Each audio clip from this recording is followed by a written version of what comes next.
Olá, pessoas! Professor Francisco de volta com vocês. A gente ainda no nosso estudo de física, particularmente falando sobre uma onda muito especial, que é exatamente a luz. Olha, a luz, ela consegue provocar determinados fenômenos que, para nós, seres humanos, são vistos a olhos vivos, por assim dizer, né? A gente consegue perceber esses fenômenos o tempo inteiro. Eu quero falar e discutir com vocês na aula de hoje exatamente sobre alguns desses fenômenos, tá? Espero que você esteja ligado, motivado, porque agora eu vou te pedir, olha a sua tela.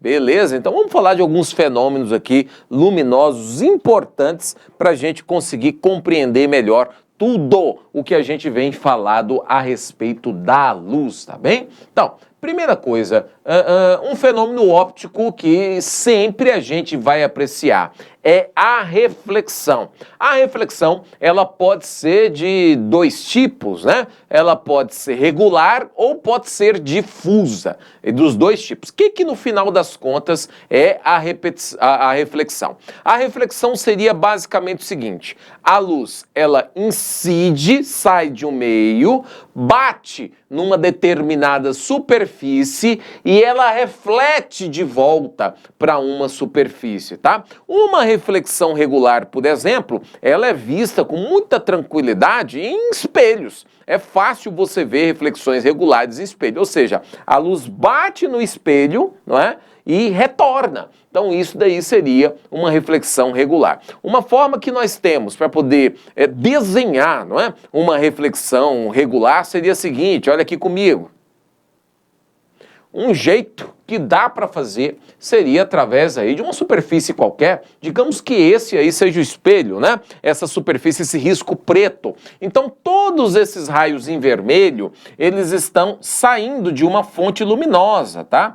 Todos eles saem de uma fonte luminosa e incidem na superfície. No que incidiu na superfície, eles são refletidos de volta, né, para o meio de origem. Eles refletem-se de volta para o meio de origem. O detalhe aqui é o seguinte, olha só.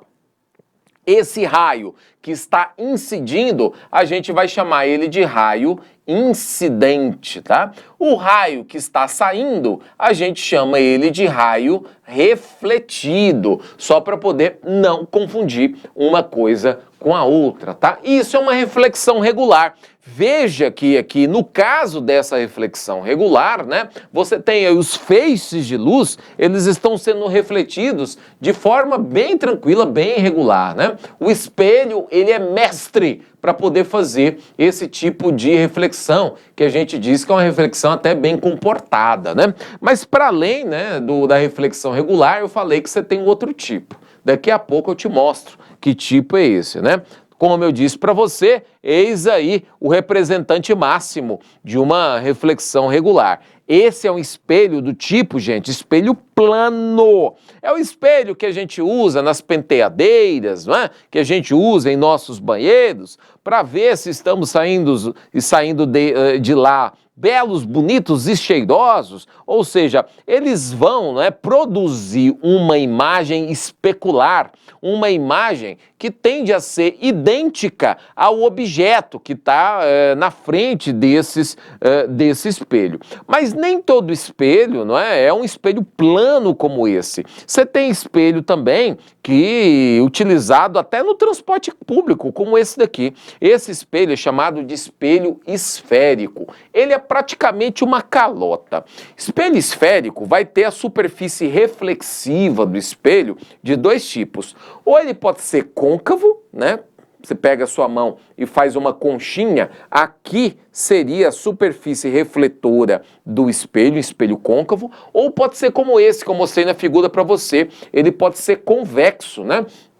Então, ele faz como se fosse uma calota. Se você completasse ele daria aí, né, uma circunferência completa, né? Se você conseguisse completar, daria uma esfera completa e oca, né? Se você completasse ele aí, a figura dele. E ele não vai dar a imagem de forma que você pode dizer, olha, aquela imagem ela é fidedigna, não é? É uma imagem ali realmente que eu consigo me ver como realmente eu sou. Mas ele traz outras vantagens. Olha aqui a vantagem, vem comigo. Um espelho como esse, para o motorista do ônibus, por exemplo, acaba sendo importante porque ele amplia, não é? Amplia o campo de visão do motorista. Ele não está preocupado em dar a imagem como ela é. Está preocupado nesse jeito para poder ampliar o campo de visão do motorista, de forma que ele veja, por exemplo, todos os passageiros que estão ali dentro do ônibus, né? Então é isso que esse tipo de espelho faz. Bom, mesmo espelho esférico, né, como esse daqui, que é um espelho convexo, esférico e convexo, ele faz uma imagem regular. Mas boa parte dos objetos em que a luz incide não faz uma imagem regular. Ele faz uma imagem do tipo difusa. Olha só.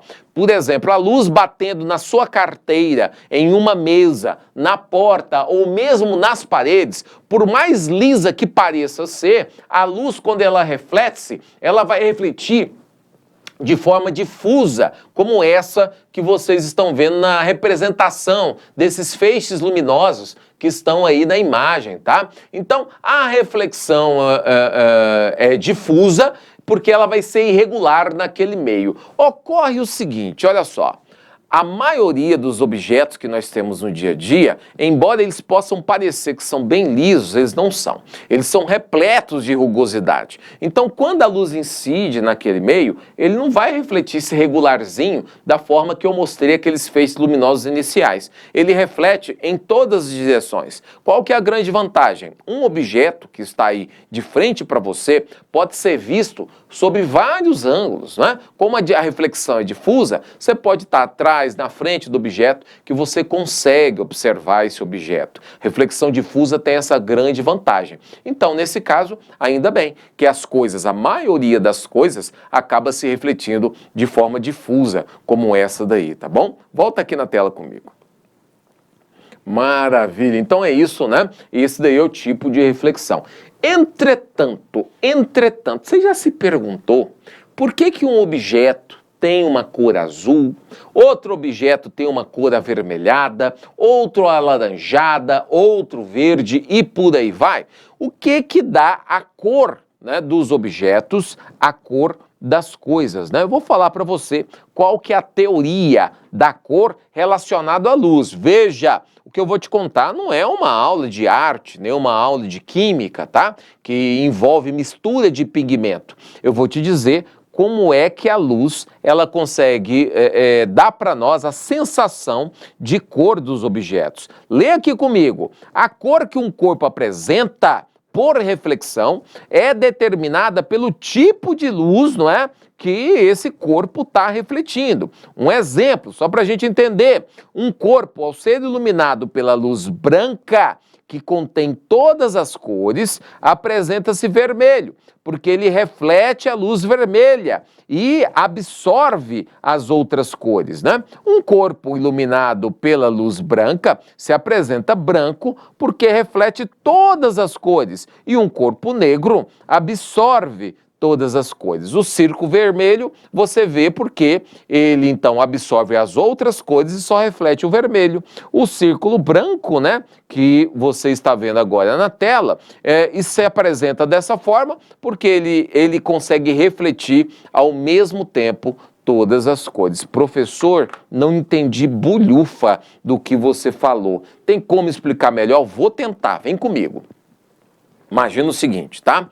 A lâmpada da sua sala, o sol, tanto faz, todos eles, quando vão emitir os seus raios luminosos, eles emitem os raios luminosos com todas as cores. Então, quando sai um raio de luz da lâmpada ou do sol, todas as cores estão lá, todas. tá? Há inclusive algumas que você não consegue nem ver. Todas as cores estão contidas. Esse tipo de fonte luminosa é chamado de policromática. Poli significa muitos, cromos vem de cor. Então, esse tipo de luz tem todas as cores em si.